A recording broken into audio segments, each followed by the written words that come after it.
جو مساوات کا درس ہے نا جماعت میں، جنہوں نے دیگر مذاہب کے بارے میں معلومات کی ہے، میں مذہبوں کا نام نہیں لیتا، کئی مذہب ایسے ہیں جن میں الگ الگ قوموں کے الگ الگ عبادت کے ٹائمنگز ہیں، کیونکہ قوم الگ ہے، سٹائل الگ ہے، ان کی کاسٹ الگ ہے. میں کئی چیزیں نہیں بول پا رہا لیکن آپ اشارہ سمجھ رہے ہوں گے. مگر جماعت کے اندر ایک ہی صف میں کھڑے ہو گئے محمود و ایاز، اربوں پتی بھی کھڑا ہے، اسی کا ڈرائیور بھی کھڑا ہے، بلکہ بعض اوقات تو ایسا بھی ہوتا ہے کہ سیٹھ مقتدی ہوتا ہے اور جاب کرنے والا امامت کر رہا ہوتا ہے. وہ سیٹھ کہتا ہے پیچھے اس امام کے، ارے ایسا منظر دنیا میں کدھر ملتا ہے کہ علماء ہو، حفاظ ہوں، بچے ہوں، بوڑھے ہوں، کسی بھی جناب رنگ و نسل سے ہوں، افریقن ہو یا عربی ہو، گورا ہو یا کالا ہو، اللہ کا بندہ ہے، مسلمان ہے، وہ ایک صف میں کھڑے ہو کے نماز پڑھ رہا ہے. پوری دنیا میں یہ منظر آپ کو کسی اور ریلیجن میں نہیں ملتا جو مسلمانوں کے اندر مساوات کا درس ملتا ہے، یگانگت کا درس ملتا ہے. یہ سرکار کے امتی ہونے کا احسان ہے ہم پر.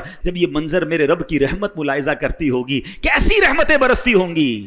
اور نماز قضا ہونے کا تو تصور بھی نہیں ہونا چاہیے، یعنی یہ تو ہماری ڈکشنری میں نہیں ہونا چاہیے کہ نماز بھی قضا ہو سکتی ہے. یہ پاسبل ہی نہیں ہے.